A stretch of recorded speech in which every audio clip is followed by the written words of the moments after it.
having been promised a life of luxury and modeling work before he confiscated her passport. Brooke George was forced to strip naked. The relationship that Brooke began with this guy, William, started in April, and she was flown out in May for the first time. So she was flown out more or less immediately. He doesn't know her, she doesn't know him.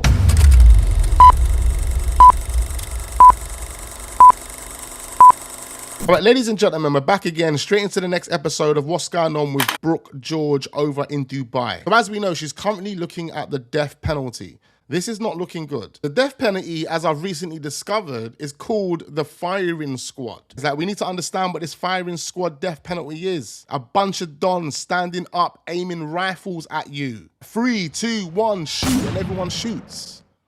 And there's some people that have actually survived it because people haven't been able to aim correctly. What are we talking about? That must have Brooke feeling absolutely terrified. To know that could be the sentencing within the next couple of days, weeks, I don't even know how long this is going to take. That's terrifying, especially for the family as well. In the last video, we more or less spoke about the story itself, and we kind of gave the baseline to what's actually happened here. There's more information that I do want to bring to your attention in this video, so don't go anywhere. Please hit that like button and leave all your thoughts and all your comments down below. Turn your notification bells on. We've got plenty more videos uploading as well. You don't want to miss out on those. So let's just give a quick summary on what's happened so far. Very, very quick. So Brooke, she's got a bit of influence online. She's met this guy through Facebook. She's never seen him in the flesh before. She's just met him on Facebook. British man, but he didn't live in the UK when they met on Facebook. He was living in Dubai. She decided that she was going to travel to Dubai and meet this guy in the flesh. Now, on the first trip to Dubai, everything was okay. Everything was rosy. It encouraged her to continue the relationship. So now she's gone there for the second time. When she's gone there the second time, she claims that his attitude changed and now it's more controlling and more abusive. An altercation goes down in the property that they were staying at. Now, just to let you know, it's been alleged that whilst they were in this property, there were other people in there with them. Now, the boyfriend himself, he goes by the name of William Treby, and he is unfortunately, sadly, lost his life. It is literally understood that there were 5 people at the apartment altogether. 5 people. So it was Brooke, William, 2 of his friends, and the maid. Now, William and one of these friends, they're questionable. I believe one of them was on the run from Kent police. So they were already involved in some type of criminal activity that led them to be on the run in Dubai. And this is the type of person that Brooke George was building a relationship with. Maybe she didn't know what he was into. Or maybe she did know. Maybe that was the reason for her second visit. Who knows? But what we do know at this moment in time, there was 3 other people in the property, 1 being the maid and 2 being friends of William. And it's one of those friends who I believe's come forward to say that they've got some type of evidence on their mobile phone. It is also understood that at least one of the friends contacted people in Britain shortly after Treby's death. Campaigners believe that those calls, together with information stored on the mobile phones of the men, could help establish a timeline of events, identify further witnesses, and preserve evidence before it is lost. One of the men present at the apartment, one of William's friends, he was wanted by Kent police. He had a warrant out for his arrest. William Treby himself, had been due to stand trial at Maidstone Court, accused of conspiracy to supply cocaine following an investigation by Kent police. So this guy was involved in some type of county line operation or whatever the case may have been. And we're talking about William here. So although his friend that he was with was wanted by Kent police, William was also set to stand trial for supplying or conspiracy to supply cocaine. So they're going to need to understand what their relationship was really all about. Was it a genuine relationship to the point where she liked him and she was getting to know him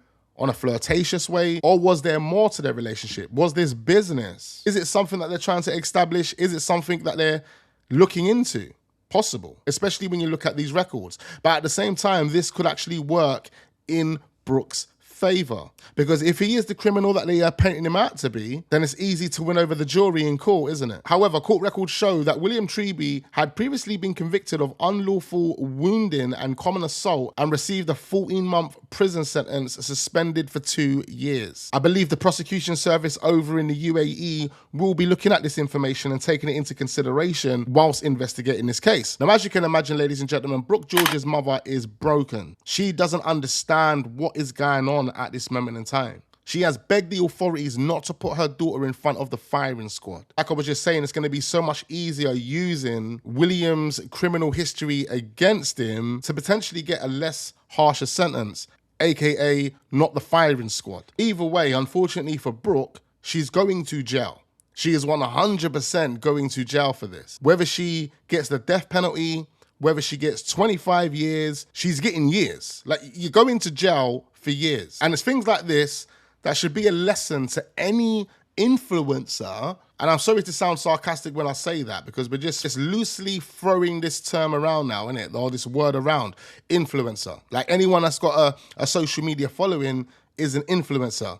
For all we know, she could have bought all of those followers. But this should be a lesson in so many ways for so many people online, especially when it comes to meeting random dons or going to Dubai. Now, according to what's being said by the mum, and this is an angle that they're taking to kind of support the criminal activity that William was potentially involved in, she claims that her daughter was manipulated more or less to go to the UAE by Mr. Treby, having been promised a life of luxury and modeling work before he confiscated her passport. That's what the mum says. The mum says he confiscated her passport. I haven't read the daughter saying that, but I've read the mother saying that. She claims she stabbed Mr. Treby with a kitchen knife in an act of self-defense when he turned violent after she booked a flight back to the UK.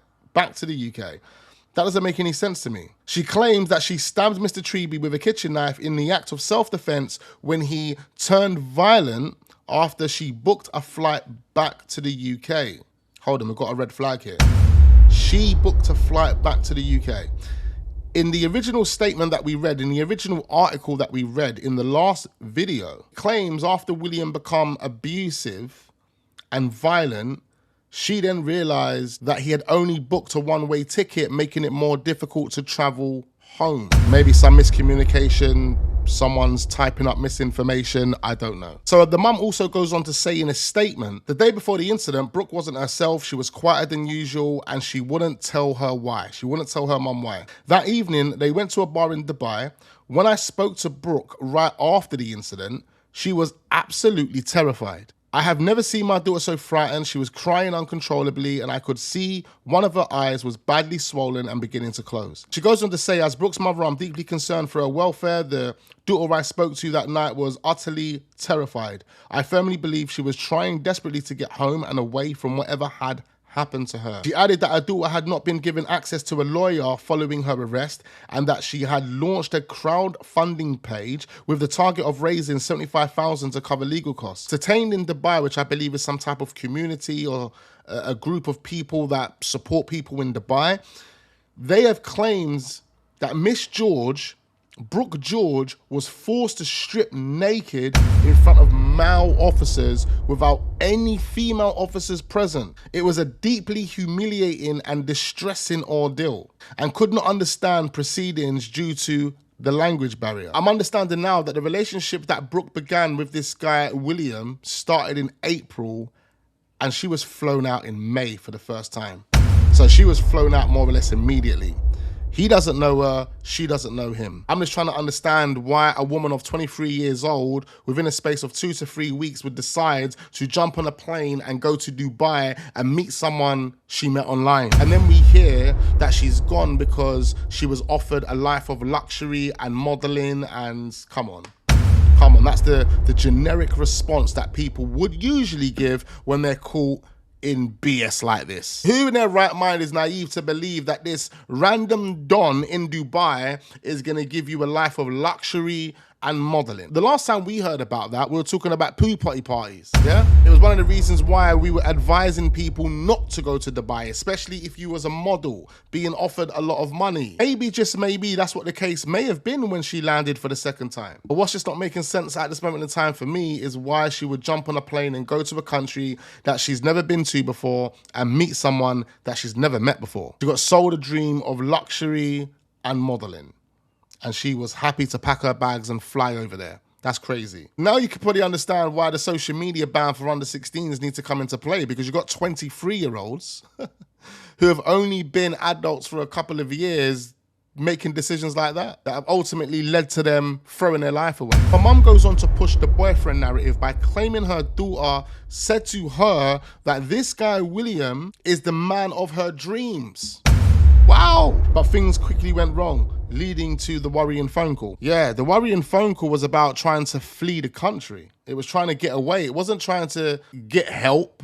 It wasn't about taking accountability. It was about fleeing the country in panic, in desperation. Understandably, but if that's the case, you're not looking innocent. It's not looking good, is it? It's not looking good for the case. It's not looking good for the case. None of it's looking good. Let's just say it as it is. Everyone's looking like a bunch of criminals right now. So I'm digging up more information as I record this video, ladies and gentlemen, and it's being alleged, Brooke is alleging that William would have attacked her in the car after a night out. So they went to a bar and William attacked her in the car before continuing to attack her in the apartment. It was at his apartment where the pair went to retrieve Mrs. George's passport where the fatal stabbing occurred. Based on what we're hearing there, it sounds like Brooke would have told the authorities that they were going back to the apartment to go and get the passport. You have to ask yourself at this point, why would he attack her after taking her out to a bar? Is this guy really that much of a savage? I mean, we're not going to know. He's dead now, isn't he? He's dead. You have to ask yourself at this point, why, after taking you out to the bar, would I punch you in your face or attack you? Why would I do that? Why would I do that? I do that and take you back to the apartment to get your passport. Why would he have taken the passport off you and then taken you out for dinner? I mean, you could have just purposely left the passport at the property because you didn't want to lose it. I mean, that's what I usually do when I go on holiday. But I make sure the property that I stay at's definitely got a safe. But we're being told William decided to take the passport off of her. He confiscated the passport. For what? We don't know. But after this initial assault in the car, after a wonderful dinner at the bar, they go back to the apartment to get the passport. Now, I can only assume at this point, Brooke wants to leave. She doesn't want to stay at this apartment after being assaulted in the car. She wants to leave. But she has to go up to that apartment to get that passport. And when they get into the apartment, she's there with not only William, but two other guys and the maid. And the maid as well. I mean, parts of this story isn't making any sense. I think there's more to what's actually happens than meets the eye. But of course, Brooke doesn't want to face the firing squad and she doesn't want to serve that many years in jail. So she's trying to paint it a certain way, make it look a certain way. Now, as you can imagine, ladies and gentlemen, William Treeby's family are extremely devastated. They've lost their son. They recently paid tribute on social media to him. In fact, his mother, Karen, wrote, I quote, "My darling son, I'm broken. Rest in forever peace. My Bill. You will be so missed and loved by all of us and will keep your memory alive always." Sad time, of course, for both families. One's lost a son and the other could potentially lose a daughter. I mean, at this point, I want to know exactly what you guys are thinking. If there are any more updates in regards to what actually takes place with this case, I will bring it to your attention. So don't go anywhere. Turn your notification bells on, hit that like button, and I look forward to seeing you guys on the next one.